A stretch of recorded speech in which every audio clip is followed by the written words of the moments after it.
Hello നമസ്കാരം, എല്ലാവർക്കും ട്രിക്ടൻ്റെ YouTube ചാനലിലേക്ക് സ്വാഗതം. അപ്പോൾ നമ്മുടെ യൂട്യൂബിൽ ഇന്ന് വളരെ പ്രധാനപ്പെട്ട ഒരു കാര്യം നിങ്ങളോട് സംസാരിക്കാൻ വേണ്ടിയിട്ട് ഡിസ്കസ് ചെയ്യാൻ വേണ്ടിയിട്ടാണ് എത്തിയിരിക്കുന്നത്. നിങ്ങളെല്ലാവരും പ്രതീക്ഷിച്ചിരിക്കുന്ന 10th പ്രിലിംസുമായിട്ട് ബന്ധപ്പെട്ട കോൺസ്റ്റിറ്റ്യൂഷൻ്റെ അനാലിസിസ് വീഡിയോ ആണ് നമ്മൾ ചെയ്യാൻ പോകുന്നത്. നിങ്ങൾക്കറിയാം, ഈ കഴിഞ്ഞ ശനിയാഴ്ച നടക്കുന്ന പരീക്ഷയിൽ രാവിലെയും ഉച്ചയ്ക്കുമായിട്ട് 2 ഘട്ടങ്ങളിലായിട്ട് പരീക്ഷ ഉണ്ടായിരുന്നു. അതിലെ രാവിലത്തെ ഘട്ടത്തെ പരീക്ഷ കഴിഞ്ഞു. പക്ഷേ ക്വസ്റ്റ്യൻ പേപ്പർ മാറിപ്പൊട്ടിച്ചതിനെ തുടർന്ന് 2ാം ഘട്ടത്തിലെ പരീക്ഷ നടന്നില്ല. പക്ഷേ ആ ഘട്ടത്തിൽ നടക്കേണ്ടിയിരുന്ന ക്വസ്റ്റ്യൻ പേപ്പർ ലീക്ക് ആയിട്ടുണ്ട്, അല്ലെങ്കിൽ എല്ലാവരുടെയും കയ്യിലൊക്കെ ഇപ്പോൾ സർക്കുലേറ്റ് ചെയ്ത് എത്തിയിട്ടുണ്ട്. അപ്പോൾ ആ 2 ക്വസ്റ്റ്യൻ പേപ്പർ ഇപ്പോൾ നിങ്ങൾക്ക് അറിയാം. അതുമായി ബന്ധപ്പെട്ട കണക്റ്റഡ് ഫാക്ട്സ് ഒക്കെ ആയിരിക്കും നമ്മൾ ഇന്ന് ഡിസ്കസ് ചെയ്യാനായിട്ട് പോകുന്നത് എന്നതാണ് ഈ വീഡിയോയുടെ പ്രത്യേകത എന്ന് പറയുന്നത്. അപ്പോൾ എല്ലാവരെയും ക്ലാസ്സിലേക്ക് സ്വാഗതം ചെയ്യുകയാണ്. എന്താണ് ഈ നടന്ന സംഭവങ്ങളുടെയൊക്കെ ഒരു അവലോകനം എന്ന് പറഞ്ഞു കഴിഞ്ഞാൽ, സ്വാഭാവികമായിട്ടും ഒരുപാട് ആളുകൾക്ക് ബുദ്ധിമുട്ടുണ്ടായിട്ടുണ്ട്. ഇപ്പോൾ ഒരുപാട് ആളുകൾക്ക് അറിയില്ല അവരുടെ സ്റ്റേജ് എപ്പോഴായിരിക്കും നടക്കാൻ പോകുന്നത് എന്ന്. അപ്പോൾ അങ്ങനെ ധാരാളം ബുദ്ധിമുട്ടുകളിൽ ഇരിക്കുന്ന ആളുകളാണ്. നമുക്ക് ആകെ ചെയ്യാൻ പറ്റുന്നത് പ്രതീക്ഷയോടുകൂടി ആ എക്സാമിന് വേണ്ടിയിട്ട് പ്രിപ്പയർ ചെയ്യുക എന്നതായിരുന്നു. ഇനി കോൺസ്റ്റിറ്റ്യൂഷനെ കുറിച്ച് ചിന്തിക്കുന്ന സമയത്ത് പറയാനുള്ള കാര്യം, നമുക്ക് പഠിച്ച കാര്യങ്ങൾ തന്നെയാണ് പരീക്ഷയ്ക്ക് ചോദിച്ചത് എന്നത് വളരെയധികം സന്തോഷം ഉണ്ടാക്കുന്ന ഒരു കാര്യമാണ്. അപ്പോൾ നമുക്ക് അനാലിസിസിലേക്ക് കടക്കുന്നതിന് മുമ്പ്, അല്ലെങ്കിൽ എന്താണ് പരീക്ഷ പേപ്പറിൽ ഉണ്ടായിരുന്നത് എന്ന് നിങ്ങൾക്ക് ഇതിനോടകം അറിയാം. 2 ഘട്ടത്തിലായിട്ട് ഏതാണ്ട് 20 ചോദ്യങ്ങളാണ് കോൺസ്റ്റിറ്റ്യൂഷനെ ബേസ് ചെയ്ത് നമുക്ക് അനാലിസിസിൽ കാണാനായിട്ട് സാധിക്കുന്നത്. ഈ 20 ചോദ്യങ്ങളെ നമ്മൾ സിലബസിൽ പറഞ്ഞിരിക്കുന്നതിനെ അടിസ്ഥാനപ്പെടുത്തി തരംതിരിച്ചു നോക്കുന്ന സമയത്ത് നമുക്ക് തിരിച്ചറിയാനായിട്ട് പറ്റുന്ന ഏറ്റവും പ്രധാനപ്പെട്ട കാര്യം, മൗലിക അവകാശങ്ങൾ എന്ന് പറയുന്ന സിലബസിലെ ഭാഗത്ത് നിന്ന് 5 ചോദ്യങ്ങൾ വന്നിട്ടുണ്ട്. മൗലിക കടമകൾ എന്ന് പറയുന്ന ഭാഗത്ത് നിന്ന് 2 ചോദ്യങ്ങളാണ് പ്രധാനമായിട്ടും വന്നിട്ടുള്ളത്.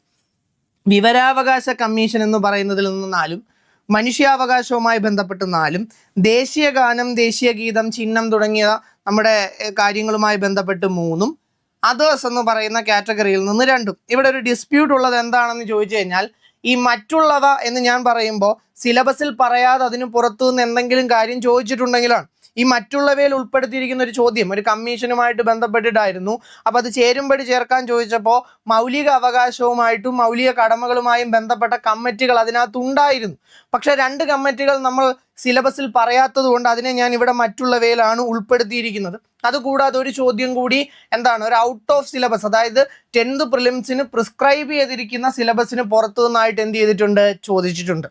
ഇനി അവിടെ തന്നെ നോക്കുമ്പോൾ ഒന്നാമത്തെ ക്വസ്റ്റ്യൻ പേപ്പറും 2ാമത്തെ ക്വസ്റ്റ്യൻ പേപ്പറും താരതമ്യം ചെയ്യുന്ന സമയത്ത് ക്വസ്റ്റ്യൻ പേപ്പർ 1-ൽ നിന്ന് 8 ചോദ്യങ്ങളും ക്വസ്റ്റ്യൻ പേപ്പർ 2-ൽ നിന്ന് 12 ചോദ്യങ്ങളും ഉണ്ടായിരുന്നു എന്നതാണ് പ്രത്യേകത.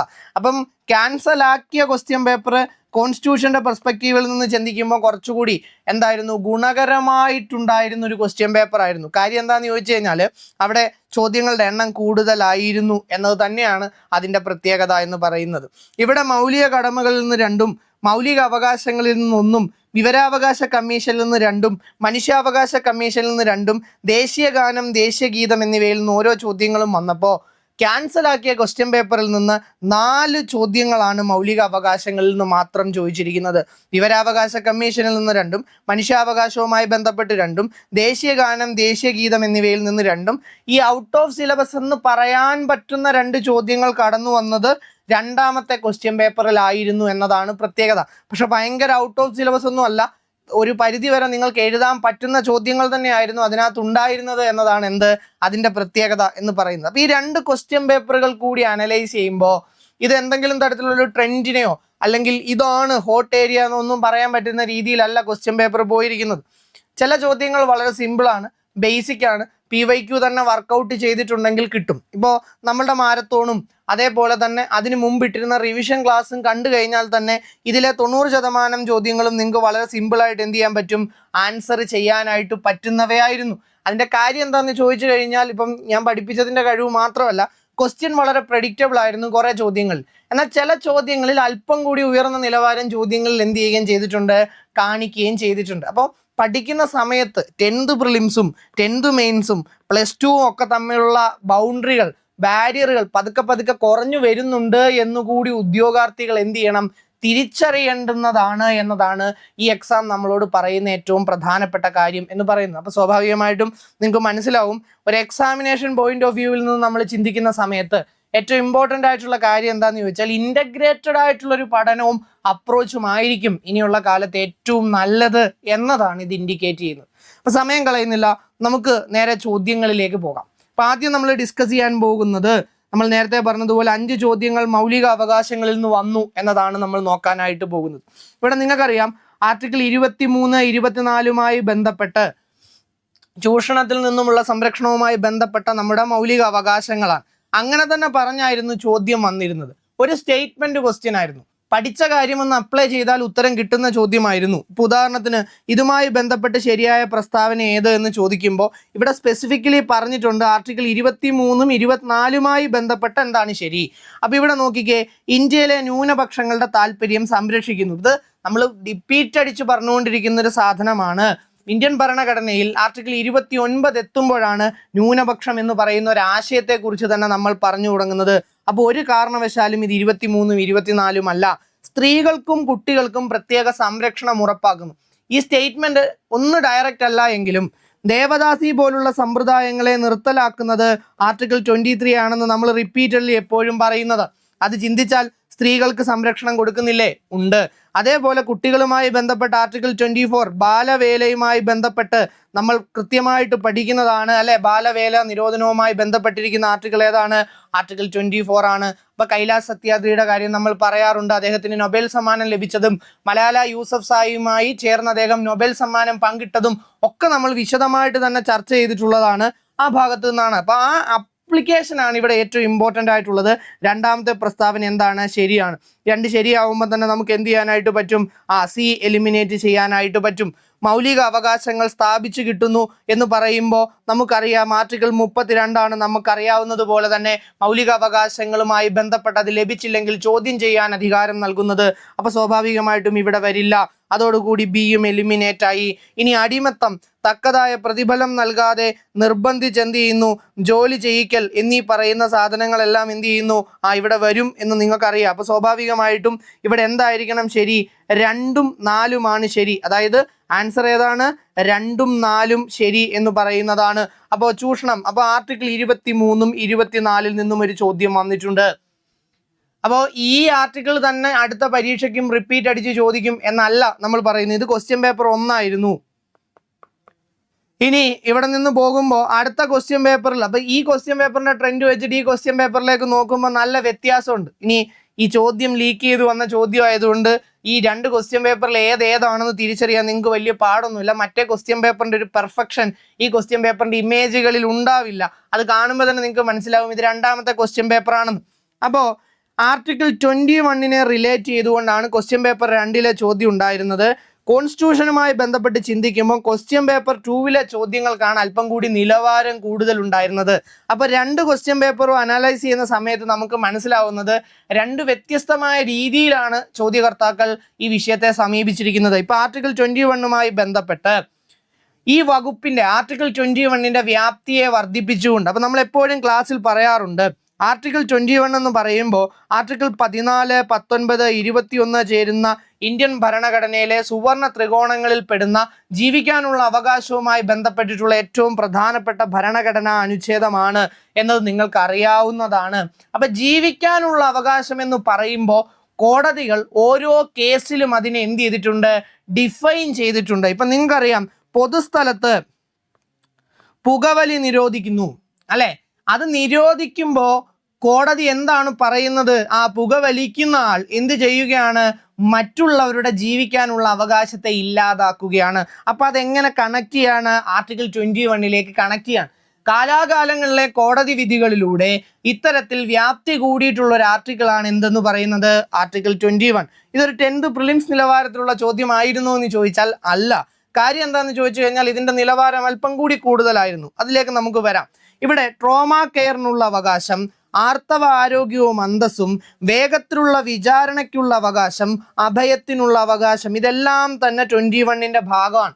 അപ്പം നിങ്ങൾ ചിന്തിക്കേണ്ടത് എന്താണ് അല്ലെ? ട്രോമ കെയർ എന്ന് പറയുന്ന സാധനത്തെക്കുറിച്ച് ചിന്തിക്കുമ്പോൾ നമുക്കറിയാം അടിയന്തരമായിട്ടുള്ള സാഹചര്യങ്ങളിൽ ചികിത്സയുമായിട്ട് ബന്ധപ്പെട്ടിട്ടാണ്. അപ്പം ഞാനിത് ഡിഗ്രി ലെവലിൽ പഠിപ്പിക്കുന്ന സമയത്ത് കേസുകൾ അടക്കം ചേർത്തുകൊണ്ട് പറയുന്നതാണ്. ഇതിൻ്റെ ഒരു ഇമ്പോർട്ടൻസ് എനിക്ക് നിങ്ങളെ കാണിക്കാനായിട്ടുള്ളത് ഈ സ്ലൈഡ് തന്നെ ഞാൻ ഇവിടെ വെച്ചിരിക്കുന്നതിൻ്റെ റീസൺ എന്താണെന്ന് ചോദിച്ചു കഴിഞ്ഞാൽ റൈറ്റ് ടു ട്രോമ കെയർ എന്ന് പറയുന്നതുമായിട്ട് ബന്ധപ്പെട്ട് save life foundation versus union of India 2026 ഒരു കേസിൽ വളരെ ഇമ്പോർട്ടൻ്റ് ആയിട്ടുള്ള ഒരു വിധി വന്നിട്ടുണ്ടായിരുന്നു. അതിന് മുമ്പേ ഇത് ഒരുപാട് കേസുകളിൽ പറഞ്ഞതാണ് എങ്കിലും 26 റിലവൻ്റ് ആയിട്ട് വന്നിട്ടുള്ള ഒരു കേസായിരുന്നു അത്.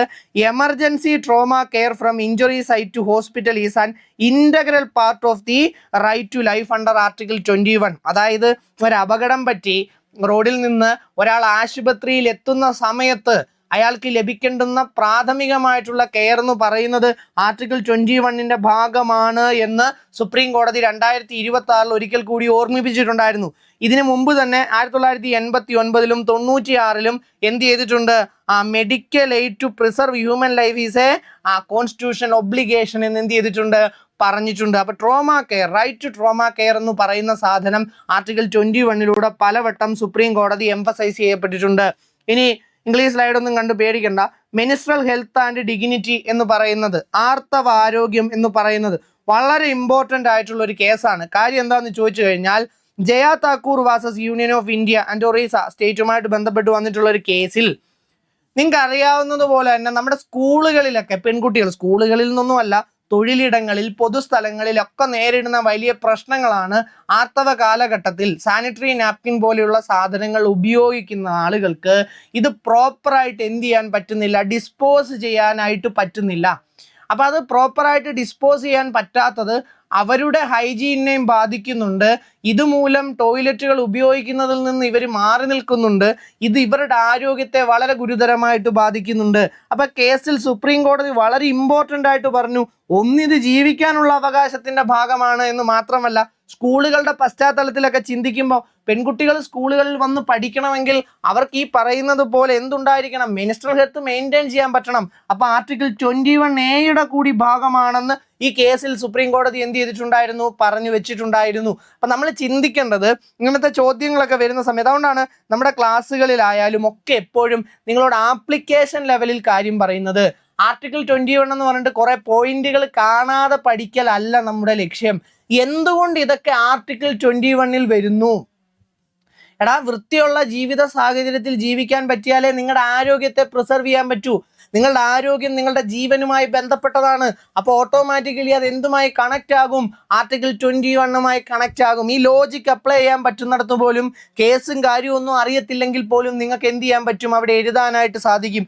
അപ്പോഴും ഞാൻ പറയുന്നു, ഇതൊരു ഉയർന്ന നിലവാരമുള്ള ചോദ്യമാണ്. ഇതിൽ ഞാൻ ഭയങ്കര ഹാപ്പി ഒന്നുമല്ല ഇത്തരം ചോദ്യങ്ങൾ ചോദിക്കുന്നതിൽ. കാരണം എന്താ? 10th പ്രിലിംസ് എന്ന് പറഞ്ഞ് നിങ്ങളൊരു പരീക്ഷ നടത്തുമ്പോൾ അവിടെ നിങ്ങൾ പരിപാലിക്കേണ്ട ഒരു നിലവാരമുണ്ട്, പരീക്ഷ നടത്തുന്ന വ്യക്തി.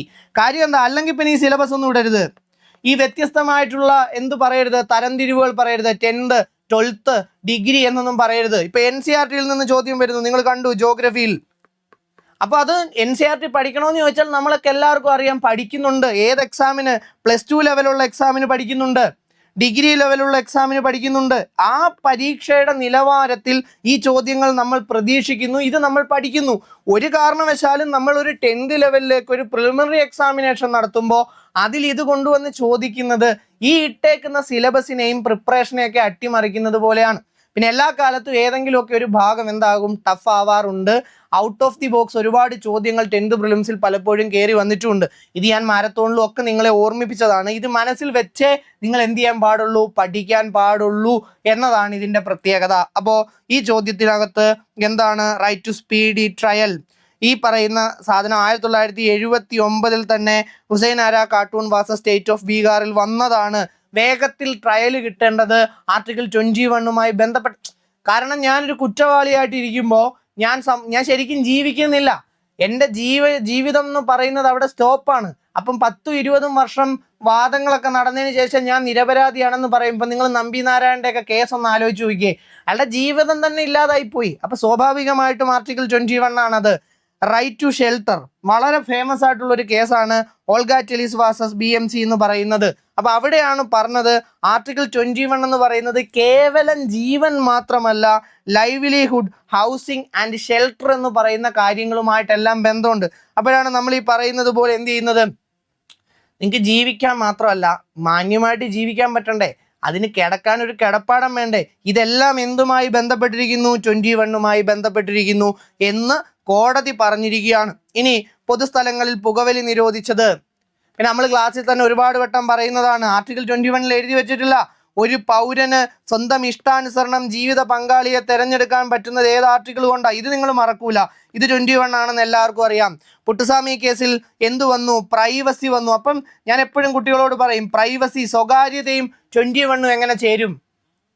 അന്തസ്സോടുകൂടി ജീവിക്കാൻ പ്രൈവസി വളരെ ഇമ്പോർട്ടൻ്റ് ആണ്. അപ്പം നിങ്ങളുടെ ജീവിതത്തെ സ്വാധീനിക്കുന്ന ഏറ്റവും വലിയ ഘടകങ്ങളിൽ ഒന്നാണ് ആർട്ടിക്കിൾ 21 നിങ്ങൾക്ക് കിട്ടുന്ന പ്രൈവസി.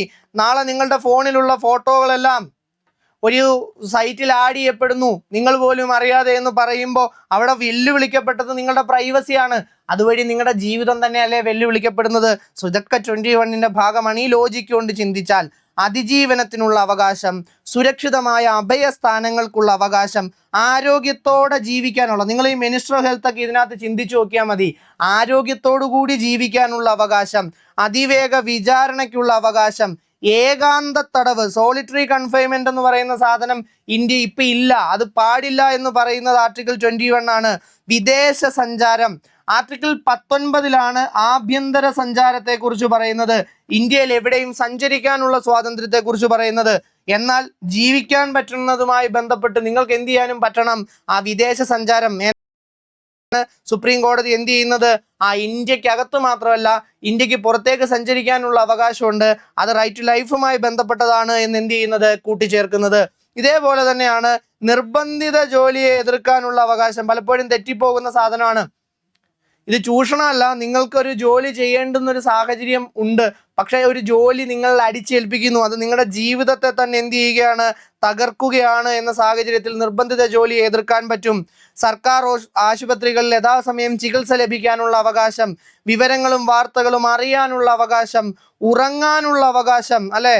ഇതൊക്കെ നമുക്ക് വളരെ ഇമ്പോർട്ടൻ്റ് ആണ്. ഇത് മനുഷ്യന് വളരെ പ്രധാനപ്പെട്ടതാണ് എന്ന് നിങ്ങളെ ഓർമ്മിപ്പിക്കേണ്ട കാര്യമില്ല. അപ്പോൾ ഉറങ്ങാനുള്ള അവകാശം, വേറെ എന്തോർത്തില്ലെങ്കിലും നിങ്ങൾ ഇത് ഓർക്കും, അല്ലേ? ഇനി ആരെങ്കിലും നിങ്ങളുടെ ഉറക്കത്തെ തടഞ്ഞാൽ എൻ്റെ ആർട്ടിക്കിൾ 21നെയാണ് നിങ്ങൾ വെല്ലുവിളിക്കുന്നതെന്ന് നിങ്ങൾക്ക് പറയാൻ പറ്റും. ഇനി കസ്റ്റഡിയിൽ പീഡിപ്പിക്കാതിരിക്കാനുള്ള അവകാശം, ഒരാൾ അറസ്റ്റിലായാലും ലോക്കപ്പിലായാലും അയാളുടെ ലൈഫുമായി ബന്ധപ്പെട്ട് അത്തരം പീഡനങ്ങൾ നേരിടാൻ പാടില്ലെന്ന് പറയുന്നത് 21 ജയിലിൽ അടിസ്ഥാന സൗകര്യങ്ങൾ, ജയിലിൽ എന്തുകൊണ്ട് ഭക്ഷണം കൊടുക്കേണ്ടി വരുന്നു, ജയിലിൽ എന്തുകൊണ്ട് കുടിവെള്ളം കൊടുക്കേണ്ടി വരുന്നു, ജയിലിൽ എന്തുകൊണ്ട് വസ്ത്രം കൊടുക്കേണ്ടി വരുന്നു എന്ന് ചോദിച്ചാൽ കുറ്റവാളിയാണ് അയാൾ, അപ്പോഴും മനുഷ്യനാണ്. അയാൾക്ക് ആർട്ടിക്കിൾ 21 പറയുന്ന ജീവിക്കാനുള്ള അവകാശം അപ്പോഴും ഇല്ലാതായിട്ടില്ല, അത് കിട്ടിയേ പറ്റൂ എന്ന് സുപ്രീം കോടതി തന്നെ പറഞ്ഞിട്ടുണ്ട് ആർട്ടിക്കിൾ 21 പ്രകാരം. അപ്പോൾ ഇതായിരുന്നു ഉള്ളതിൽ നല്ലൊരു ചോദ്യം എന്ന് പറയുന്നത്. ബാക്കിയെല്ലാം പ്രധാനമായിട്ടും നമ്മുടെ ക്ലാസ്സുകളിൽ ഡിസ്കസ് ചെയ്തതാണ്. 19 കോഡ് വെച്ച് മാരത്തോണിലടക്കം വിശദമായി വീണ്ടും പറഞ്ഞതാണ് ഈ പറയുന്ന കാര്യങ്ങൾ. ആദ്യം എന്ത് ചെയ്യുന്നു, അഭിപ്രായം പറയുന്നു 19(1)(a. അവിടെ നിന്ന് നിങ്ങൾ സമാധാനപരമായി സമ്മേളിക്കുന്നു, അതിനുശേഷം സംഘടനകൾ രൂപീകരിക്കുന്നു, അതിനുശേഷം ഈ പറയുന്നത് പോലെ എന്ത് ചെയ്യാൻ പറ്റും, ആ സംഘടനകൾ രൂപീകരിച്ചാൽ ആ സംഘടന വ്യാപിപ്പിക്കുന്നതിന് വേണ്ടി ഇന്ത്യയിലുടനീളം നിങ്ങൾ സഞ്ചരിക്കുന്നു, അവിടെ നിങ്ങൾ താമസിക്കുന്നു, അതിനുശേഷം ജോലി ചെയ്യുന്നു. ഇതിനിടയിൽ F ഉണ്ടായിരുന്നു, 19F. അതെവിടെ പോയി? സ്വത്ത് സമ്പാദിക്കാനുള്ള സ്വാതന്ത്ര്യമായിരുന്നു, അത് പോയി 44-ാം ഭേദഗതിയിൽ.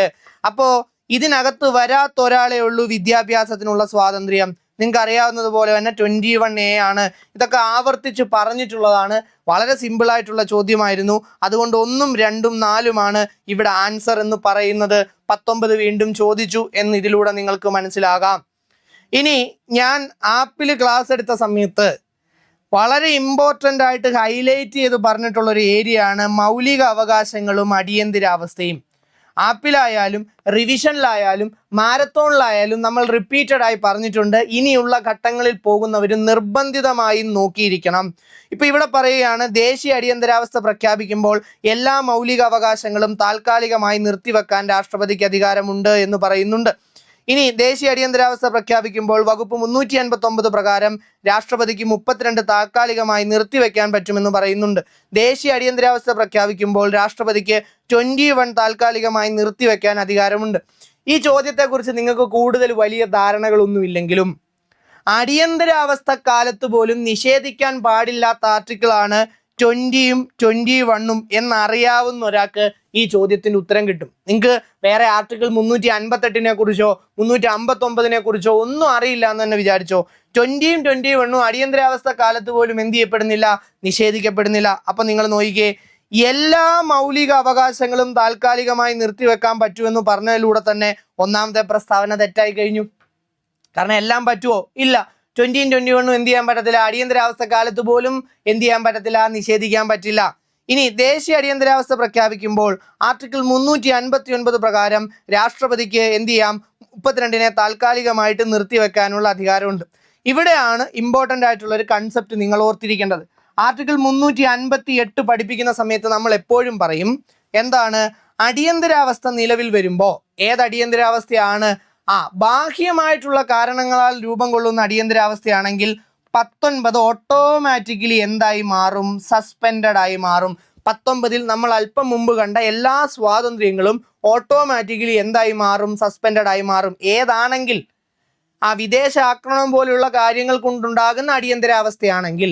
എന്നാൽ ഇത് ആർട്ടിക്കിൾ 358 പറയുന്ന കാര്യം വർക്ക് ചെയ്യണമെങ്കിൽ അടിയന്തരാവസ്ഥ എന്തായിരിക്കണം, ബാഹ്യമായിരിക്കണം. ആഭ്യന്തരമാണെങ്കിൽ ഈ 19 എന്ത് ചെയ്യപ്പെടുന്നില്ല, സസ്പെൻഡ് ചെയ്യപ്പെടുന്നില്ല. നമ്മുടെ ഭരണഘടന വരുമ്പോൾ ആർട്ടിക്കിൾ 358 എന്ന് പറയുന്നത് നമ്മൾ ജർമ്മനിയുടെ വെയ്നർ കോൺസ്റ്റിറ്റ്യൂഷനിൽ നിന്ന് കടമെടുത്തതായിരുന്നു. ഇത് പ്രകാരം അടിയന്തരാവസ്ഥ പ്രഖ്യാപിക്കുമ്പോൾ തന്നെ മറ്റു ഉത്തരവുകളൊന്നുമില്ലാതെ ആർട്ടിക്കിളിൽ 19 പറയുന്ന എല്ലാ സ്വാതന്ത്ര്യങ്ങളും ഓട്ടോമാറ്റിക്കലി എന്ത് ചെയ്യപ്പെടുമായിരുന്നു, സസ്പെൻഡ് ചെയ്യപ്പെടുമായിരുന്നു. ആർട്ടിക്കിൾ 19 പ്രകാരമുള്ള എല്ലാ സ്വാതന്ത്ര്യങ്ങളും സസ്പെൻഡ് ചെയ്യപ്പെടുമായിരുന്നു. എന്നാൽ ഈ അടിയന്തരാവസ്ഥയുടെ ക്രൂരതയൊക്കെ കണ്ടതിന് ശേഷം വന്ന അടുത്ത ജനതാ ഗവൺമെന്റ് 44ാം ഭരണഘടനാ ഭേദഗതിയിലൂടെ പറഞ്ഞു, അങ്ങനെ 358 പറയുന്നത് പോലെ എല്ലാ കാലത്തും, അതായത് ഏത് അടിയന്തരാവസ്ഥയാണെങ്കിലും 19 റദ്ദാവേണ്ടതില്ല. മറിച്ച് വിദേശ ആക്രമണം പോലുള്ള സാഹചര്യങ്ങളിൽ മതി. ആഭ്യന്തരമാണ് എങ്കിൽ, അതായത് ഉള്ളിലെ പ്രശ്നങ്ങൾ കൊണ്ടാണ് അടിയന്തരാവസ്ഥ പ്രഖ്യാപിക്കുന്നതെങ്കിൽ ഏത് ആർട്ടിക്കിൾ പോവില്ല, ആർട്ടിക്കിൾ 19 സസ്പെൻഡഡ് ആവില്ല. എന്നാൽ 359 എന്താ പറഞ്ഞിരിക്കുന്നത്, കൃത്യമായിട്ട് നമ്മൾ ക്ലാസ്സിൽ പഠിപ്പിച്ചതാണ്. ആർട്ടിക്കിൾ 359 പ്രകാരം ഒരു ഫണ്ടമെന്റൽ റൈറ്റും സസ്പെൻഡ് ചെയ്യപ്പെടുകയല്ല ഇവിടെ ശരിക്കും പറഞ്ഞാൽ നടക്കുന്നത്.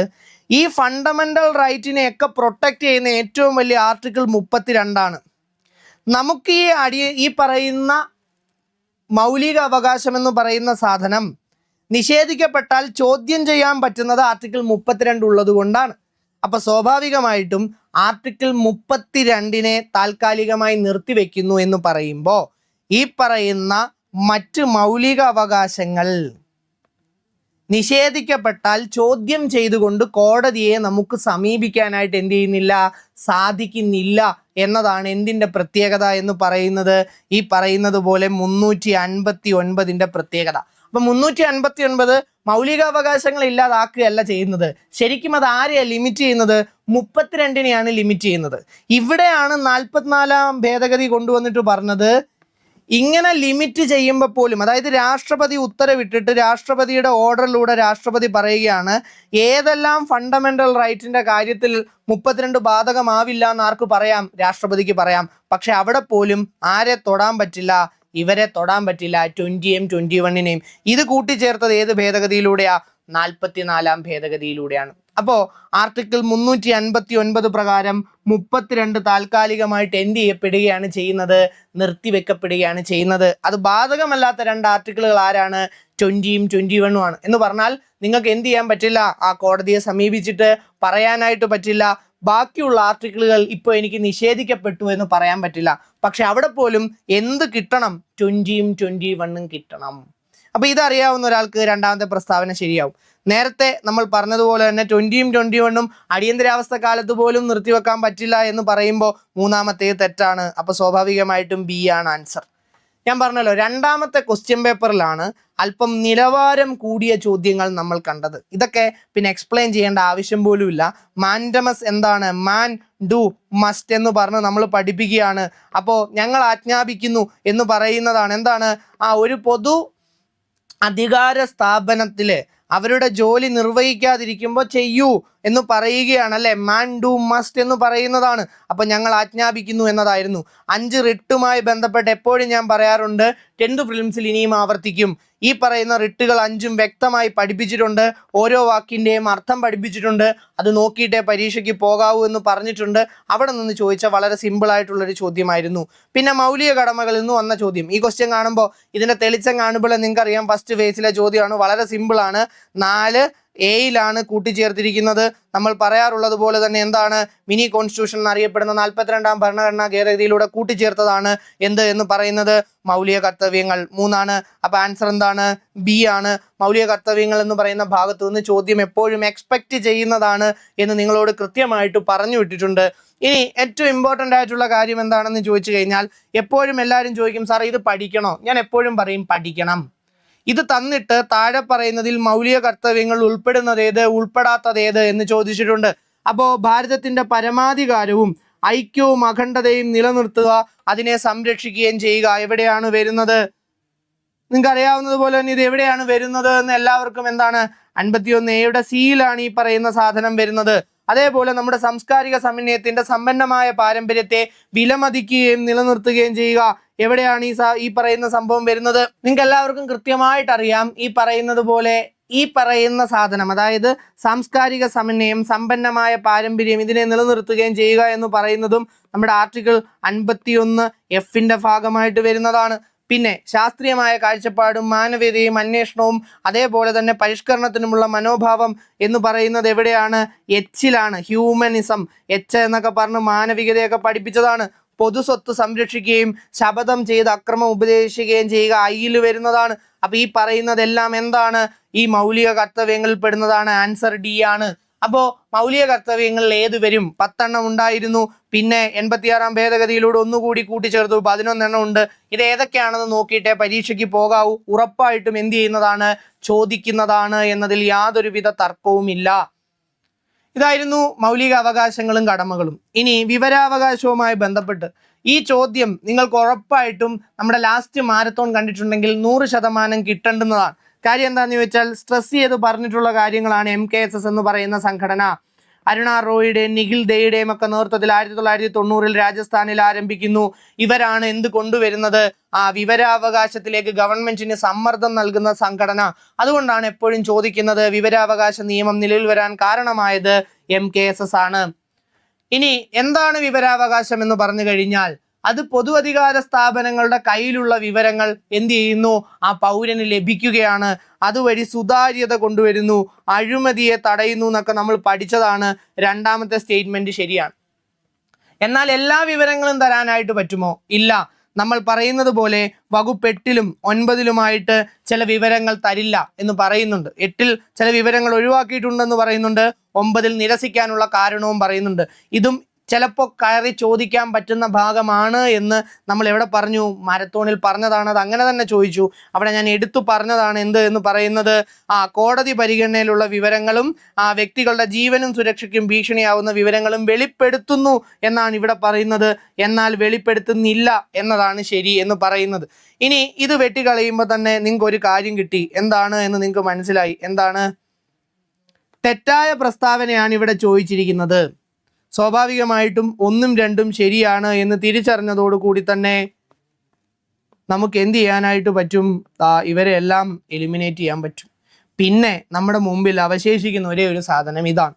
ഇവിടെ ഉദ്യോഗസ്ഥർ തെറ്റായതോ തൃപ്തികരമായ വിവരം നൽകിയെന്ന് കമ്മീഷന് ബോധ്യപ്പെട്ടാൽ വിവരങ്ങൾ നൽകുന്നത് വരെ ഉദ്യോഗസ്ഥരിൽ നിന്ന് 150 രൂപ പിഴ ചുമത്താം. അങ്ങനെയല്ല പിഴയുടെ രീതി എന്ന് പറയുന്നത്. പ്രതിദിനം 250 രൂപ എന്ന കണക്കിലാണ് ഏർപ്പെടുത്താൻ പറ്റുക. പക്ഷെ മാക്സിമം 25,000 വരെ പറ്റുകയുള്ളൂ. മനസ്സിലായില്ലേ? അപ്പം ഈ പ്രതിദിനം 250 എന്നുള്ള 25,000 വരെ എന്ത് ചെയ്യാൻ പറ്റത്തുള്ളൂ? പിഴ ചുമത്താൻ പറ്റൂ. അതുകൊണ്ട് ഈ സ്റ്റേറ്റ്മെന്റും തെറ്റാണ്. അപ്പം വിവരാവകാശത്തിൽ നിന്ന് ഈ പറയുന്നത് പോലെ ഇത് വിവരം കിട്ടും കിട്ടില്ല പിഴ എന്ന് പറയുന്ന ഭാഗം കൂടി കണക്ട് ചെയ്തിട്ടാണ് എന്ത് ചെയ്തിരിക്കുന്നത്? ഈ ചോദ്യം വന്നിരിക്കുന്നത്. ഇതും എഴുതാൻ പറ്റുന്ന ചോദ്യം തന്നെ ആയിരുന്നു. ഇനി വിവരാവകാശത്തിന് വേണ്ടി ഇപ്പം കരിപുരണ്ട ജീവിതത്തിലേക്ക് 1 സെക്കൻഡ് ക്വസ്റ്റ്യൻ പേപ്പറാന്ന് നോക്കിയാൽ മനസ്സിലാവും. മസ്തൂർ കിസാൻ ശക്തി സംഘടനയാണ്, നമ്മൾ ഓൾറെഡി പറഞ്ഞതാണ്. ഇനി സംസ്ഥാനത്തിന്റെ മുഖ്യ വിവരാവകാശ കമ്മീഷണർ ആരാണ്? നമ്മുടെ മാരത്തോണിലടക്കം പറഞ്ഞു പോയതാണ്, എപ്പോഴും ചോദിക്കുന്നതാണ്. ഒന്നെങ്കിൽ ഇപ്പോഴത്തെ ചോദിക്കും, അല്ലെങ്കിൽ ആദ്യത്തേത് ചോദിക്കും, അല്ലെ? പാലാട്ട് മോഹൻദാസ് എന്ന് പറഞ്ഞിട്ട് ആദ്യത്തേത് ചോദിക്കാം. ഇതൊക്കെ നമ്മൾ എപ്പോഴും പറയുന്നതാണ്. അപ്പോൾ സ്വാഭാവികമായിട്ടും അത് നോക്കിയിട്ടേ പോകാവൂ. ഇനിയും പോകുന്നവർ എന്ത് ചെയ്യണം? ദേശീയം, സംസ്ഥാനം, ആദ്യത്തെ വനിത, ഇതെല്ലാം വിശദമായി പറഞ്ഞു തന്നിട്ടുണ്ട്. അത് നോക്കിയിട്ട് മാത്രമേ എന്ത് ചെയ്യാൻ പാടുള്ളൂ? പോകാനായിട്ട് പാടുള്ളൂ. വിവരാവകാശവുമായി ബന്ധപ്പെട്ട ആദ്യമായി നിയമം ഉണ്ടാക്കിയ രാജ്യം, ഓൾമോസ്റ്റ് PSCയിൽ അത്യാവശ്യം ഇതിനെക്കുറിച്ച് നോക്കിയിട്ടുള്ള എല്ലാവർക്കും അറിയാവുന്നതാണ്. സ്വീഡനിലാണ് എന്ത് ചെയ്യുന്നത്? ഈ പറയുന്നത് പോലെ 18-ാം നൂറ്റാണ്ടിൽ തന്നെ നടപ്പിലാക്കപ്പെട്ടിട്ടുള്ള ഒന്നായിരുന്നു എന്ത്? വിവരാവകാശ നിയമം എന്ന് പറയുന്നത്. സ്വീഡനിലെ പത്രങ്ങൾക്ക് അവിടുത്തെ ഗവൺമെന്റ് രേഖകൾ പരിശോധിക്കാനും അത് പ്രസിദ്ധീകരിക്കാനും കിട്ടിയ ഒരു അവകാശത്തെയാണ് ലോകത്തിലെ ആദ്യത്തെ വിവരാവകാശ നിയമമായിട്ട് നമ്മൾ പറയുന്നത്. അപ്പൊ ഇവിടെ ആൻസർ എന്താണ്? സ്വീഡനാണ്. ഇതെല്ലാമാണ് വിവരാവകാശത്തിൽ നിന്നും വന്ന ചോദ്യം. ഇനി പറയാൻ പോകുന്ന ചോദ്യത്തിന് ഒരു കോംപ്ലിക്കേഷൻ ഉണ്ടായിട്ടുണ്ട്. മനുഷ്യാവകാശ കമ്മീഷന്റെ അധികാര പരിധിയിൽ പെടുന്നത് ഏത്? അപ്പോൾ തടവറകളിലെ അതിക്രമങ്ങൾ തടയുക, ജയിലുകളും മറ്റ് ഗവൺമെന്റ് സ്ഥാപനങ്ങളും സന്ദർശിച്ച് അവിടുത്തെ മനുഷ്യാവകാശ ലംഘനങ്ങൾ കണ്ടെത്തുക എന്ന് പറയുന്നത് ഈ പറയുന്നത് പോലെ മനുഷ്യാവകാശ കമ്മീഷന്റെ അധികാരമാണ്. വനിതകളുടെയും കുട്ടികളുടെയും അവകാശ സംരക്ഷണം നമ്മൾ പഠിപ്പിക്കുമ്പോൾ എപ്പോഴും പറയുന്നതാണ്. സ്ത്രീകൾ, കുട്ടികൾ, പട്ടികജാതി, പട്ടികവർഗക്കാർ, ഇങ്ങനെ ഭിന്നശേഷിക്കാർ, ഇങ്ങനെ ആരുടെയും പ്രശ്നങ്ങളിൽ ആർക്കിടപെടാം? മനുഷ്യാവകാശത്തിന് ഇടപെടാം. കാരണം ഇതൊക്കെ എന്തിൻ്റെ ഭാഗമായിട്ട് വരുന്നതാണ്? മനുഷ്യാവകാശത്തിൻ്റെ പരിധിയിൽ പെടുന്നതാണ്. മൂന്നാമത്തെ പോയിന്റ് വരില്ല എന്ന് തന്നെയാണ് നമ്മൾ പറഞ്ഞിട്ടുള്ളത്. ഭരണനിർവഹണ രംഗത്തെ പരിഷ്കരണങ്ങൾ. ഒന്ന്, ഈ സ്റ്റേറ്റ്മെന്റ് ഒരു സ്പെസിഫിക് ആയ സ്റ്റേറ്റ്മെന്റ് അല്ല. ഭരണപരമോ നിയമപരമോ ആയിട്ടുള്ള കാര്യങ്ങളിൽ അന്താരാഷ്ട്ര തലത്തിലുള്ള മനുഷ്യാവകാശ നിയമങ്ങളും മറ്റും പഠിച്ച് പരിഷ്കാരങ്ങൾക്ക് ശുപാർശ ചെയ്യുക എന്നൊക്കെയുള്ള അർത്ഥത്തിലാണോ ഇത് പറഞ്ഞിരിക്കുന്നതെന്ന് ചോദിച്ചാൽ, ഇത് ക്വസ്റ്റ്യൻ ഇട്ട ആളുടെ തലയിൽ ചിലപ്പോൾ ഈ വാക്കൊക്കെ ഉണ്ടായിരിക്കാം. പക്ഷേ ഇതൊന്നും ഇവിടെ കാണാനില്ല. മാത്രമല്ല, ഭരണനിർവഹണ രംഗത്തെ പരിഷ്കരണത്തിന് വേണ്ടിയിട്ട് ഭരണ പരിഷ്കാര കമ്മീഷൻ എന്ന് പറഞ്ഞ് വേറൊരു കമ്മീഷൻ തന്നെയുണ്ട്. അപ്പോൾ അത് സ്വാഭാവികമായിട്ട് ഒരിക്കലും ആരുടെ ജോലിയല്ല, മനുഷ്യാവകാശ കമ്മീഷന്റെ ഒരു ജോലി അല്ല. അല്ലെങ്കിൽ അവിടെ സ്പെസിഫിക് ആയിട്ട് പറയണം, ഭരണരംഗത്തോ നിയമപരമായിട്ടുള്ള കാര്യങ്ങളിലോ മനുഷ്യാവകാശവുമായി ബന്ധപ്പെട്ട കാര്യങ്ങളിൽ ഇടപെടുക എന്ന്. ഇത് ഭയങ്കര വേഗമായിട്ടുള്ളൊരു സ്റ്റേറ്റ്മെന്റ് ആണ്. ഇത് വരില്ല എന്ന് തന്നെയാണ് നമ്മൾ വിശ്വസിച്ചത്. ബാക്കി ഇതെല്ലാം വരുമെന്ന് നമ്മൾ വിശ്വസിച്ചു. അപ്പം ഇവിടെ അങ്ങനെ ഒരു ഓപ്ഷനും ഉണ്ടായിരുന്നു എ. പക്ഷെ PSC കൊടുത്തിരിക്കുന്ന പ്രൊവിഷണൽ കീയിൽ PSC പറയുന്നത് D ആണ്, ഓൾ ഓഫ് ദി എബോവ് ആണ്. അപ്പോൾ ഇതിനകത്ത് സംഭവിച്ചിരിക്കുന്നത് ആൻസർ നിങ്ങൾ എത്രയും പെട്ടെന്ന് എന്ത് ചെയ്യണം? ചലഞ്ച് ചെയ്യുക എന്നത് മാത്രമേ ഉള്ളൂ. ഈ പറയുന്ന 3 എന്ന് പറയുന്ന സ്റ്റേറ്റ്മെന്റ് ഭയങ്കര മിസ്ലീഡിംഗ് ആയിട്ടുള്ളതാണ് എന്നും ഈ പറയുന്ന സ്റ്റേറ്റ്മെന്റ് മനുഷ്യാവകാശവുമായി ബന്ധപ്പെട്ട നിയമത്തിന്റെ കരട് രൂപത്തിലോ അല്ലെങ്കിൽ ഈ പറയുന്ന ബെയർ ആക്ടിലോ ഒന്നും ഇങ്ങനെ ഒരു കാര്യം മനുഷ്യാവകാശ കമ്മീഷനുമായി ബന്ധപ്പെട്ട് പറയുന്നില്ല. അങ്ങനെ പറയുന്നുണ്ടെങ്കിൽ അത് കൃത്യമായിട്ട് മനുഷ്യാവകാശവുമായി ബന്ധപ്പെട്ട രീതിയിലാണ്. അപ്പോൾ ഈ സ്റ്റേറ്റ്മെന്റ് മിസ്ലീഡിംഗ് ആണ് എന്ന് പറഞ്ഞ് ബെയർ ആക്ട് ഒക്കെ വെച്ച് ചലഞ്ച് ചെയ്ത് മാറ്റിയില്ലെങ്കിൽ ചിലപ്പോൾ പണി കിട്ടും. കാരണം PSC ആണ്, മനസ്സിലായല്ലോ. തെറ്റ് പറ്റിയെന്ന് സമ്മതിക്കാൻ തന്നെ ഭയങ്കര പാടായിരിക്കും. അപ്പോൾ ഇത് മാറാൻ സാധ്യതയുള്ള പ്രൊവിഷണൽ കീയിലെ ആൻസർ മാറി A ആവാൻ സാധ്യതയുള്ള ഒരു ക്വസ്റ്റ്യൻ ആണ്. ഇപ്പം കിടക്കുന്നതിൽ PSC പറയുന്നത് D ആണെന്നാണ്. നമ്മൾ പ്രതീക്ഷിക്കുന്നത് A ആണ് ആൻസർ എന്നാണ്. ഫൈനൽ കീയിൽ മാറുമെന്ന് പ്രതീക്ഷിക്കുകയാണ്. എക്സാം എഴുതിയിട്ടുള്ളവരുണ്ടെങ്കിൽ നിർബന്ധമായിട്ടും ചലഞ്ച് ചെയ്യുക. ഇനി ഇതായിരുന്നു അടുത്തൊരു ചോദ്യം. ഒരു പക്ഷേ നമ്മുടെ ക്ലാസ്സുകളിൽ നമ്മൾ പഠിപ്പിച്ചതിൽ ഉൾപ്പെടാതെ പോയൊരു സാധനം എന്ന് പറയുന്നത് ഇതായിരുന്നു. കാര്യം എന്താണെന്ന് വെച്ചാൽ, ഡിഗ്രി നിലവാരത്തിൽ മനുഷ്യാവകാശം എടുക്കുമ്പോൾ ഡിഗ്രിയുടെ സിലബസിൽ പറയുന്നുണ്ട് എന്ത്? മനുഷ്യാവകാശ സംഘടനകളെ കുറിച്ചിട്ട്. അപ്പം കുറേ മനുഷ്യാവകാശ സംഘടനകളുടെ ലിസ്റ്റ്, ഇമ്പോർട്ടൻ്റ് ആയിട്ടുള്ള കാര്യങ്ങളും ഡിഗ്രിയിൽ പഠിപ്പിക്കും. ഇതാണ് ഇവിടുത്തെ കോംപ്ലിക്കേഷൻ. ഇത് ഞാൻ പഠിപ്പിച്ചിട്ടുണ്ടോ എന്ന് എനിക്ക് പറയാം, പക്ഷെ ഞാൻ അങ്ങനെ പറയുമ്പോഴുള്ള കുഴപ്പം, ഞാനിത് പഠിപ്പിച്ചേക്കുന്ന ഡിഗ്രിയിലാണ്. കാരണം ആ സിലബസിനകത്ത് ഇത് വരുന്നുണ്ട്. നിങ്ങളുടെ 10th പ്രിലിംസിന്റെ സിലബസിൽ ശരിക്കും പറഞ്ഞാൽ മനുഷ്യാവകാശ കമ്മീഷൻ എന്നേ PSC പറയുന്നുള്ളൂ. അപ്പോൾ കമ്മീഷൻ എന്ന് പറഞ്ഞിട്ട് എന്തും ചോദിക്കാൻ പറ്റുമോ എന്നൊക്കെ ചോദിച്ചാൽ അതൊരു ശരിയായ പ്രവണതയല്ല. ഇനി ഈ ചോദ്യം PSCയുടെ ചോദ്യം ഇട്ട ആളുടെ തലയിലൊരു കാര്യവും ഉത്തരത്തിൽ വേറൊന്നും വന്നിട്ടുണ്ട് എന്നാണ് നമ്മൾ വിശ്വസിക്കുന്നത്. അന്തർദേശീയ തലത്തിൽ പ്രശസ്തി നേടിയ മനുഷ്യാവകാശ സംഘടനകളിൽ ഉൾപ്പെടാത്തതേത് എന്നാണ് ചോദ്യകർത്താവ് ചോദിച്ചിരിക്കുന്നത്. അതായത് പ്രശസ്തി നേടിയ മനുഷ്യാവകാശ സംഘടനകൾ ഉൾപ്പെടാത്തതേത്. എന്നിട്ട് PSCയെ സംബന്ധിച്ചിടത്തോളം ഈ ചോദ്യത്തിന് PSC കൊടുത്തിരിക്കുന്ന ആൻസർ എന്താണ് എന്ന് നോക്കിക്കഴിഞ്ഞാൽ നമ്മൾ ഞെട്ടും. കാര്യം എന്താണ്? PSCയെ സംബന്ധിച്ചിടത്തോളം അതായത് നമ്മളെ സംബന്ധിച്ചിടത്തോളം ഈ ചോദ്യത്തിനകത്തുള്ള ഏറ്റവും പ്രധാനപ്പെട്ട പ്രശ്നങ്ങളിൽ ഒന്ന് എന്താണെന്ന് ചോദിച്ചാൽ ആംനസ്റ്റി ഇന്റർനാഷണൽ ഉൾപ്പെടും. ഓക്കെ, അപ്പോൾ ഒന്ന് വരില്ല. ഹ്യൂമൻ റൈറ്റ്സ് വാച്ച്, അതായത് ഹെൽസിങ്കി വാച്ച് എന്ന പേരിൽ സ്ഥാപിക്കപ്പെട്ട, ആംനസ്റ്റി ഇന്റർനാഷണലിന് മനുഷ്യാവകാശ പ്രവർത്തനത്തിന് നൊബേൽ സമ്മാനം വരെ കിട്ടിയൊരു സംഘടനയാണ്. ഹെൽസിങ്കി വാച്ച് എന്ന പേരിൽ സ്ഥാപിച്ച് ഹ്യൂമൻ റൈറ്റ്സ് എന്ന പേരിലേക്ക് മാറിയ സംഘടനയാണ് ഹ്യൂമൻ റൈറ്റ്സ് വാച്ച് എന്ന് പറയുന്നത്. സോ ഒന്നും രണ്ടും എന്തായാലും ഈ പറയുന്ന മനുഷ്യാവകാശങ്ങളുമായി ബന്ധപ്പെട്ട സംഘടനകളാണ്. അങ്ങനെ വരുമ്പോൾ തന്നെ ബി എ എലിമിനേറ്റ് ചെയ്യാനായിട്ട് പറ്റും. പിന്നെ നമുക്ക് എലിമിനേറ്റ് ചെയ്യാൻ പറ്റുന്നത് സി ആണ്, പിന്നെ ഡി ആണ്. പിന്നെ അവശേഷിക്കുന്ന ഒരേ ഒരു സാധനം എന്ന് പറയുന്നത് ആരാണ്? സിറ്റിസൺ ഫോർ ഡെമോക്രസിയാണ്. ഇതൊരു മനുഷ്യാവകാശ സംഘടനയാണ്, പക്ഷേ ഇന്ത്യയിലാണ് സ്ഥാപിക്കപ്പെട്ടത്. ജയപ്രകാശ് നാരായണന്റെ നേതൃത്വത്തിൽ ഇന്ത്യയിൽ സ്ഥാപിക്കപ്പെട്ടിട്ടുള്ള ഒരു മനുഷ്യാവകാശ സംഘടനയാണ്. ഇവിടെ അന്തർദേശീയ തലം, ഇന്റർനാഷണൽ ലെവലിൽ എന്ന് പറഞ്ഞിരിക്കുന്നത് കൊണ്ട് ഇത് വരുമോ ഇല്ലയോ എന്നുള്ളതായിരുന്നു നമ്മുടെ ചോദ്യം. അപ്പോഴും ഇവിടെ ഒരാൾ കിടപ്പുണ്ട്, ഗ്ലോബൽ വാച്ച്. ഇങ്ങനൊരു സംഘടനയെക്കുറിച്ച് നമുക്ക് അറിവില്ല. അപ്പോൾ ഈ ചോദ്യം ഡിലീറ്റ് ചെയ്യപ്പെടാനുള്ള സാധ്യതയാണ് ഏറ്റവും കൂടുതൽ. അല്ലെങ്കിൽ ഈ ചോദ്യം ഉൾപ്പെടുന്നത് ഏത് എന്നൊക്കെ ചോദിച്ചായിരുന്നെങ്കിൽ നമുക്ക് ഈ പറയുന്നത് പോലെ ഒന്നിനെയും രണ്ടിനെയും എടുക്കാമായിരുന്നു. അങ്ങനെ നോക്കുമ്പോഴും ഇതിനകത്തൊരു ഓപ്ഷൻ കാണുന്നില്ല. അങ്ങനെ ആകെ കൺഫ്യൂഷൻ ആക്കുന്ന രീതിയിൽ കിടക്കുന്ന ഒരു ചോദ്യമാണിത്. ഇതിനൊരു പ്രോപ്പർ ആൻസർ ഇല്ല എന്നാണ് വിശ്വസിക്കുന്നത്. ഇതും ചലഞ്ച് ചെയ്യപ്പെടേണ്ടുന്ന ഒരു ചോദ്യം തന്നെയാണ്. ഡിലീഷൻ ആണ് ഈ ചോദ്യത്തിൻ്റെയും ഏറ്റവും പ്രധാനപ്പെട്ട ഉത്തരം എന്ന് പറയുന്നത്. അപ്പോൾ ഇവിടെയാണ് ഈ ഒരു ചോദ്യം മാത്രമാണ് ഫസ്റ്റ് ക്വസ്റ്റ്യൻ പേപ്പറിലാകെ നമുക്ക് തലവേദന ഉണ്ടാക്കിയിരുന്ന ഒരേ ഒരു ചോദ്യം എന്ന് പറയുന്നത്. ഇനി സർവേ ഭവന്തു സുഖിനക എന്ന് പറയുന്നത് NHRCയുടേതാണ്. മനുഷ്യാവകാശ കമ്മീഷൻ നമുക്ക് പഠിക്കാനുണ്ട്. അതിൽ നമ്മൾ പഠിക്കുന്നതാണ് സർവേ ഭവന്തു സുഖിനക എന്ന് പറയുന്നത്. വളരെ സിമ്പിൾ ആയിട്ടുള്ളൊരു ചോദ്യമായിരുന്നു. ആസ്ഥാനം, മാനവാധികാർ ഭവൻ എന്നൊക്കെ പറഞ്ഞ് നമ്മൾ ഓരോ കാര്യങ്ങൾ ഡീറ്റെയിൽ ആയിട്ട് പറയുമ്പോൾ എപ്പോഴും പറയുന്നതാണ് സർവേ ഭവന്തു സുഖിനക എന്നത് ഏതിൻ്റെ ഔദ്യോഗിക മുദ്രാവാക്യമാണ്, ഏത് ക്വാസി ജുഡീഷ്യൽ സ്ഥാപനത്തിൻ്റെ ഔദ്യോഗിക മുദ്രാവാക്യമാണ്. അപ്പോൾ ഈ സ്ഥാപനങ്ങളൊക്കെ തന്നെ എന്താണ്? ഒരു സിവിൽ കോടതിക്ക് തുല്യമായിട്ടുള്ള അധികാരമുള്ള, എന്ന് പറഞ്ഞാൽ ആളുകളെ വിളിച്ചു വരുത്താനും വിചാരണ ചെയ്യാനും തെളിവ് ശേഖരിക്കാനും ഒക്കെ അധികാരമുള്ള, എന്നാൽ ക്രിമിനൽ കോടതികളെ പോലെ ഒരാളെ ശിക്ഷിക്കാൻ അധികാരമില്ലാത്ത സ്ഥാപനങ്ങളാണ് എന്നും ഒക്കെ നമ്മൾ വളരെ വിശദമായിട്ട് എന്ത് ചെയ്തു? ക്ലാസ്സിൽ പഠിച്ചതാണ്. ഇനി ദേശീയ മനുഷ്യാവകാശ കമ്മീഷന്റെ ഇപ്പോഴത്തെ സെക്രട്ടറി ജനറൽ ആരാണ് എന്ന് പരീക്ഷയ്ക്ക് ചോദിച്ചു. ആൻസർ എന്തായിരുന്നു? ഭരത് ലാൽ ആയിരുന്നു. ഇത് ആദ്യത്തെ വ്യക്തിയാണ്.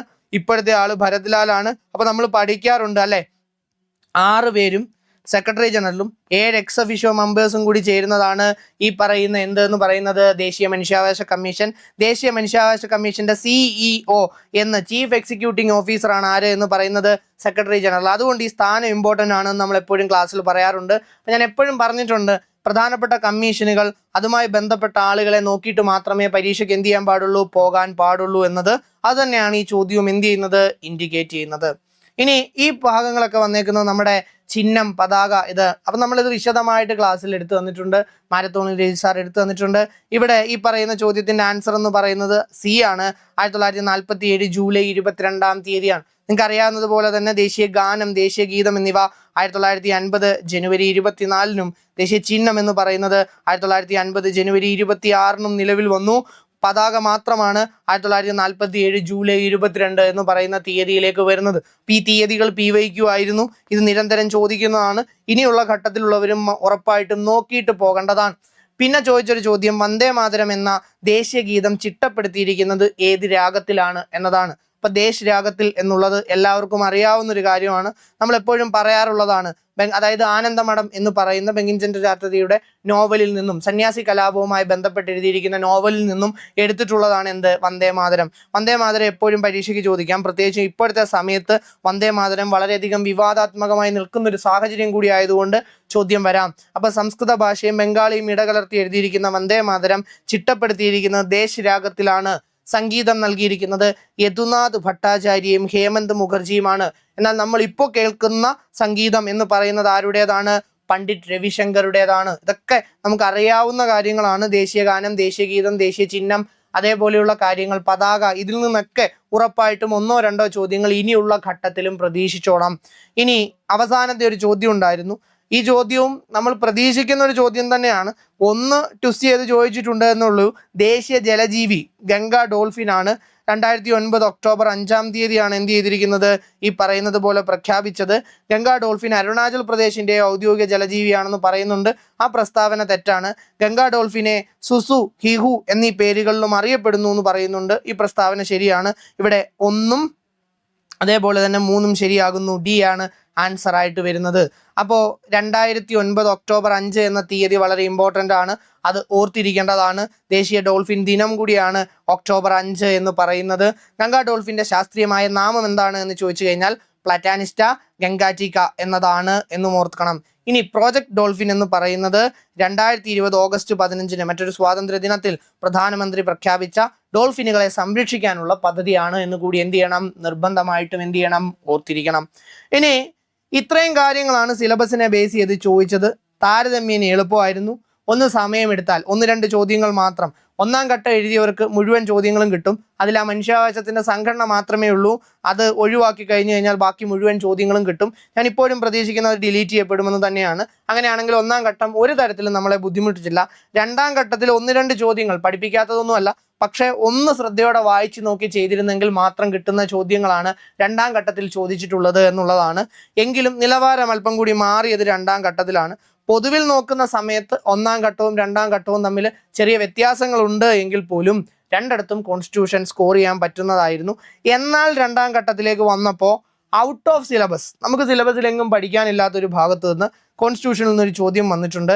അത് ജമ്മു കാശ്മീരിന് പ്രത്യേക പദവി നൽകിയിരുന്ന 370 വകുപ്പ് റദ്ദാക്കിയത് എന്ന്. ഇപ്പം ഞാൻ എല്ലാ ക്ലാസ്സിലും നിങ്ങളോട് പറഞ്ഞിട്ടുണ്ട്, 10th പ്രിലിംസിൻ്റെ ക്വസ്റ്റ്യൻ പേപ്പറിൽ ഇങ്ങനെ ഒരു ചോദ്യം വരാനുള്ള സാധ്യതയുണ്ട്. ഈ ചോദ്യം ചോദിക്കുന്നതല്ല ഞാൻ പറഞ്ഞിട്ടുള്ളത്, മറിച്ച് എന്താണ് നമ്മൾ പ്രതീക്ഷിക്കുന്നതെന്ന് ചോദിച്ചു കഴിഞ്ഞാൽ ഔട്ട് ഓഫ് സിലബസ് എപ്പോഴും ഒരു ചോദ്യം കാണും. നിങ്ങൾ അതിനെക്കുറിച്ച് കൂടുതൽ കൺസേൺഡ് ഒന്നും ആവില്ല. എവിടെയാണ് ഇത് തലവേദന ഉണ്ടാക്കുക എന്ന് ചോദിച്ചാൽ, ഒരു 10 ചോദ്യം ചോദിക്കുന്നതിൽ ഒരു 3, 4, 5 ചോദ്യങ്ങളൊക്കെ ഇങ്ങനെ അങ്ങ് ഔട്ട് ഓഫ് സിലബസ് കയറിപ്പോയാൽ അത് നമ്മളെ അഫക്റ്റ് ചെയ്യും. പിന്നെ അങ്ങനെ വന്നാൽ തന്നെ അതെല്ലാവരും ഒരുപോലെ ആയിരിക്കും അഫക്റ്റ് ചെയ്യുക. അല്ലാതെ ഈ ഒരു ചോദ്യത്തിന് വേണ്ടിയിട്ട് ഇനി ആർട്ടിക്കിൾ 370 ബന്ധപ്പെട്ട തീയതി തൊട്ട് ഓരോന്ന് തീയതി ചിലപ്പം അടുത്തതിൽ ചോദിക്കുന്നത് എന്തായിരിക്കും, നാരീശക്തി വന്ദന ബില്ല് വന്നതായിരിക്കും, അല്ലെങ്കിൽ EWS വന്നതായിരിക്കും. അങ്ങനെയൊക്കെ ഈ പറയുന്ന കോൺസ്റ്റിറ്റ്യൂഷനെ റിലേറ്റ് ചെയ്ത് ചോദിക്കാം. ഞാൻ നിങ്ങളോട് പറഞ്ഞിട്ടുണ്ട്, ഭരണഘടനാ നിർമ്മാണ സഭ സിലബസിലില്ല, പക്ഷേ ബേസിക് ആയിട്ടുള്ളതാണ്, ഭരണഘടനയുടെ അടിസ്ഥാനമായിട്ടുള്ള കാര്യങ്ങളാണ് ചോദിച്ചിട്ടുണ്ട്. ഏതോ ഒരു പരീക്ഷയ്ക്ക് സുപ്രീം കോടതിയെ റിലേറ്റ് ചെയ്തിട്ടൊരു ചോദ്യം വന്നിട്ടുണ്ട്. അപ്പം അങ്ങനെ വന്നിട്ടുള്ള ചോദ്യങ്ങളാണ്. ഇവിടെ ആൻസർ എന്ന് പറയുന്നത് എല്ലാവർക്കും അറിയുന്നത് പോലെ തന്നെ എന്തായിരുന്നു, 2019 ഓഗസ്റ്റ് 5 ആയിരുന്നു. അപ്പം ഔട്ട് ഓഫ് സിലബസ് ആണ് കയറി വന്നിട്ടുള്ള ഒരു ചോദ്യം. ഇനി ഇതാണ് ഞാൻ പറഞ്ഞത്, ഇത് ഔട്ട് ഓഫ് സിലബസ് ആണോ എന്ന് ചോദിച്ചാൽ കംപ്ലീറ്റ്ലി ഔട്ട് ഓഫ് സിലബസ് ഒന്നും അല്ല. സ്വരൺ സിംഗ് കമ്മിറ്റി എന്ന് പറയുന്നത് മൗലിക കടമകൾ പഠിപ്പിക്കുമ്പോൾ എപ്പോഴും പറയുന്നതാണ്. മോത്തിലാൽ നെഹ്റുവിൻ്റെ കമ്മിറ്റി മൗലിക അവകാശങ്ങളുമായി ബന്ധപ്പെട്ടതാണ്. ഓൾ പാർട്ടി കോൺഫറൻസിനെ തുടർന്ന് ഇന്ത്യക്ക് ഒരു ഭരണഘടനാ നിർമ്മാണത്തിനുള്ള ശ്രമങ്ങൾ ആരംഭിച്ചപ്പോൾ മോത്തിലാൽ നെഹ്റു കമ്മിറ്റിയാണ് എന്ത് ചെയ്യുന്നത്, മൗലിക അവകാശങ്ങളുമായി ബന്ധപ്പെട്ട് വളരെ പ്രധാനപ്പെട്ട ഒരു റിപ്പോർട്ട് സമർപ്പിക്കുന്നത്. അതിനെ നെഹ്റു കമ്മിറ്റി റിപ്പോർട്ട് എന്ന് വിളിക്കുന്നുവെന്ന് മൗലിക അവകാശങ്ങൾ പഠിച്ചു തുടങ്ങുമ്പോൾ തന്നെ നമ്മൾ പഠിക്കുന്നതാണ്. സോ 2ഉം 4ഉം ശരിയായിട്ടുള്ള ജോഡികളാണ് എന്ന് തിരിച്ചറിയുന്നിടത്ത് തന്നെ നമ്മുടെ മുമ്പിൽ പിന്നെ 2 ഓപ്ഷൻസേ അവശേഷിക്കുന്നുള്ളൂ. അത് ഏതൊക്കെയാണ്, CO DO ആണ്. ഇനി ഇവിടെ ബൽവന്ത് റായ് മേത്ത കമ്മിറ്റി എന്ന് പറയുന്നത് പഞ്ചായത്തി രാജുമായി ബന്ധപ്പെട്ടതും സർക്കാരിയ കമ്മീഷൻ എന്ന് പറയുന്നത് കേന്ദ്ര സംസ്ഥാനങ്ങളുമായി ബന്ധപ്പെട്ട, ഇത് തലതിരിച്ചാ കൊടുത്തേക്കുന്നത്. അതുകൊണ്ട് 1ഉം 3ഉം തെറ്റാണ്. അപ്പോൾ ആൻസർ എന്ന് പറയുന്നത് എന്താണ്, D ആണ്. അപ്പോൾ ഇത് ചിന്തിക്കുകയാണെങ്കിൽ ഇത് രണ്ടും വന്നതുകൊണ്ട് ഒരു 50% സിലബസിൽ നിന്നാണോ എന്ന് ചോദിച്ചാലാണ്, എന്നാൽ 50% സിലബസിന് പുറത്തുനിന്നുമാണ്. അതുകൊണ്ടാണ് 2 ചോദ്യങ്ങൾ ഔട്ട് ഓഫ് സിലബസ് ഉണ്ട് എന്ന് ഞാൻ പറഞ്ഞത്. വേണമെങ്കിൽ ഇതിനെ പകുതി സിലബസിനുള്ളിലും പകുതി സിലബസിന് പുറത്തുമായിട്ടും പരിഗണിക്കാം.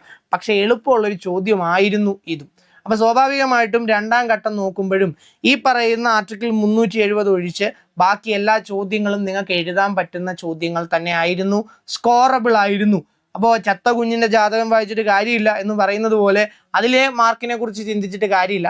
ഡേറ്റ് വന്നിട്ടില്ല, പക്ഷേ ഈ 2 ഘട്ടങ്ങളും ഇൻഡിക്കേറ്റ് ചെയ്യുന്നത് നമ്മൾ പ്രതീക്ഷിക്കുന്നത് പോലെ തന്നെയാണ് 10th പ്രിലിംസ് നടക്കുക. ഒരു ഘട്ടത്തിൽ ജോഗ്രഫിയിൽ ഇച്ചിരി ചോദ്യങ്ങളുടെ നിലവാരം കൂടി, അടുത്ത തവണ അത് ഹിസ്റ്ററി ആവാം, അല്ലെങ്കിൽ മാത്സ് ആവാം. ഇത് സംഭവിക്കാം എന്ന് പ്രതീക്ഷ തന്നെ പരീക്ഷ എഴുതാൻ പോകണം. ഇതൊരു ഇന്നവിറ്റബിൾ ആയിട്ടുള്ള കാര്യമാണ്, മനസ്സിലായില്ലേ? അപ്പം ആ ഘട്ടം പ്രയാസകരമായി മാറുമ്പോൾ അതിൻ്റെ നോർമലൈസേഷൻ നിങ്ങൾക്ക് ഗുണം ചെയ്യും എന്ന് മാത്രം വിശ്വസിക്കുക. അങ്ങനെ പോവുക, പഠിക്കുക, പരീക്ഷ എഴുതുക. ഡേറ്റ് വരുന്നത് വരെ ഡിസ്ട്രാക്റ്റഡ് ആവരുത്. ഒരുപാട് ന്യൂസുകൾ വരും, ഒരുപാട് വാർത്തകൾ വരും. ഇതൊന്നും കണ്ടിട്ട് പഠിത്തം നിർത്തിയിരിക്കരുത്. ഓഗസ്റ്റ് 1 ഇല്ലയോ എന്ന് ഉറപ്പില്ല. എപ്പോഴാണോ വരുന്നത് അതിനനുസരിച്ച് കൃത്യമായിട്ട് പഠിച്ച് പരീക്ഷ എഴുതാൻ വേണ്ടിയിട്ട് എന്ത് ചെയ്യണം, ശ്രമിക്കണം. അപ്പോൾ കോൺസ്റ്റിറ്റ്യൂഷനെ കുറിച്ച് പറയാനുള്ളത് ഇതാണ്. താരതമ്യേന എളുപ്പമുള്ള ചോദ്യങ്ങൾ തന്നെയാണ് വന്നിരിക്കുന്നത്. എഴുതാൻ പറ്റുമായിരുന്നു. രണ്ടാം ഘട്ടത്തിൽ അല്പം കൂടി ഒന്ന് നിലവാരം ഉയർന്നുവെങ്കിലും എഴുതാൻ പറ്റുന്ന ചോദ്യങ്ങൾ തന്നെയായിരുന്നു. അപ്പോൾ അടുത്ത ഘട്ടത്തിൽ എഴുതുന്നവർക്ക് ഇത് പ്രയോജനകരമാകും എന്ന് വിശ്വസിക്കുകയാണ്. താങ്ക്